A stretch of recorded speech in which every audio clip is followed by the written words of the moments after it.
All right guys, today we're going to take a look at the Alpha ESS 1000. This is a 1000 watt power inverter that is powered by lithium ion batteries. That's why you might find this at a little bit lesser of a cost than something that's comparable, say, in lithium iron phosphate.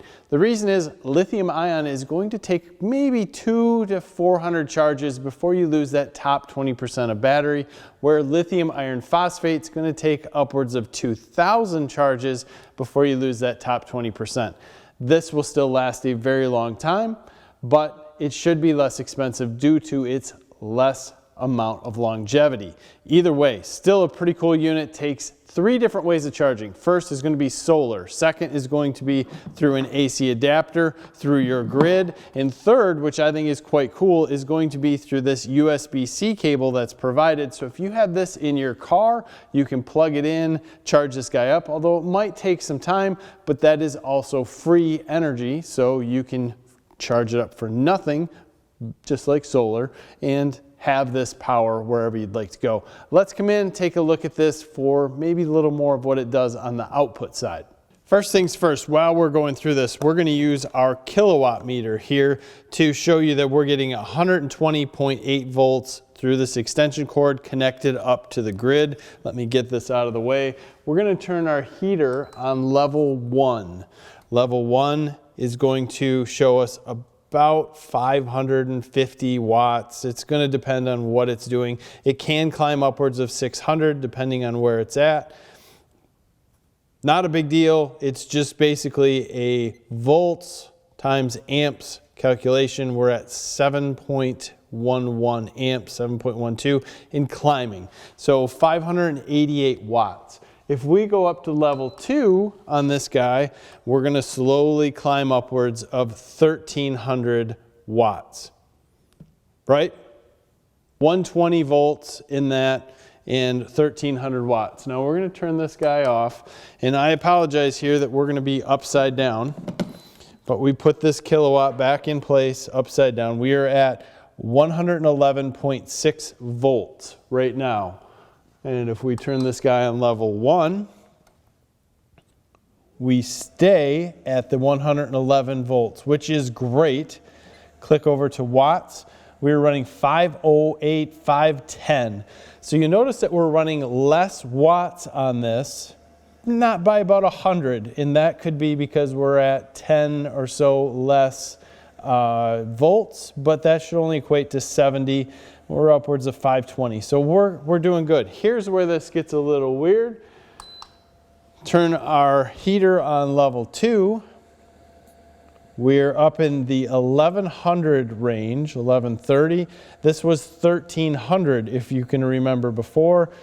Again, we're 10 less volts. So we should maybe be 100 less, but we're actually 200 less. But this is holding it, which is interesting.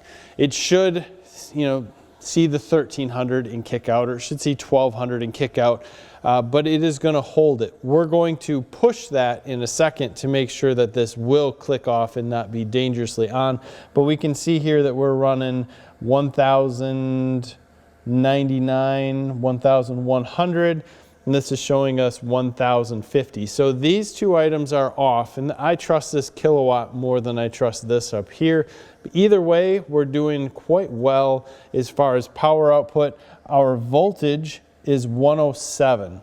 It's still a little bit low, but considering we started out at 110 and we're pushing more than what it's rated for out at 1050, we're doing pretty well. As I stated, we wanted to check this out, so we have a heat gun connected here. We are at 107 for voltage. We're going to turn this on low. This should add another 600 watts. 87 volts, 88 volts. That's incredibly low. And you notice nothing is kicking off at all, and we're staying at this 1050.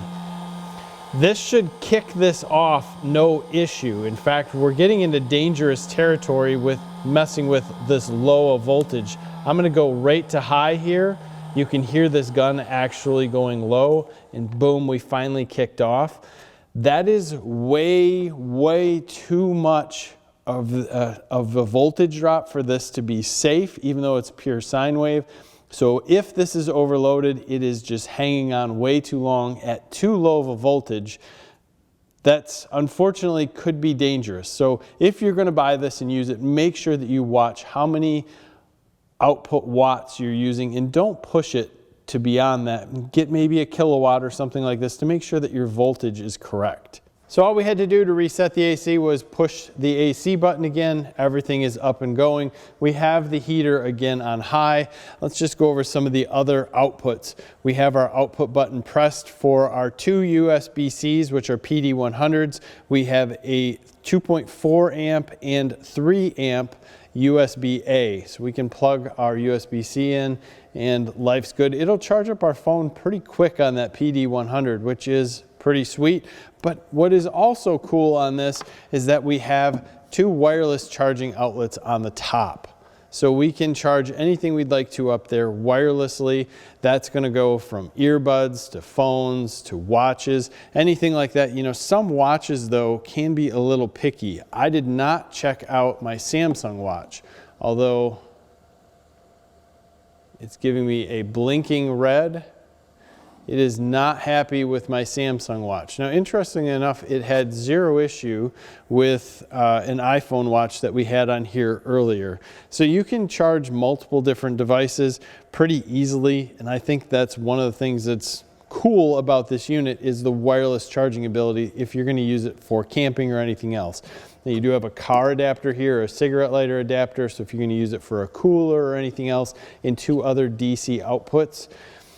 That's cool. If you want to look at other options for camping, you can turn this guy around. You have a light, and you have a pretty decent light, multiple levels, and it'll turn itself off. And if you double tap, it'll go into an SOS mode, which is nice to have. So this unit is pretty good and set up for different things that it gives you.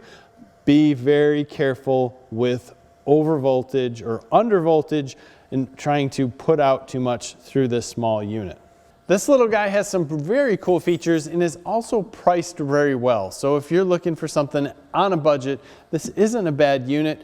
Just make sure that you know your voltage level as to what you're doing so that you don't hurt any sensitive electronics. With that said, if that's not something you feel you can do, maybe this isn't the exact portable power station for you. I'll leave a link in the description and let you guys figure that out. We have a lot of different power station reviews, so if you're out there looking for one that does exactly what it says, keep watching our channel and subscribe. You'll figure out one that's probably priced really well, but also has all the safety features in line. Please give us a like on this video and subscribe to the channel if you haven't already. Thank you for your time. Have a great day.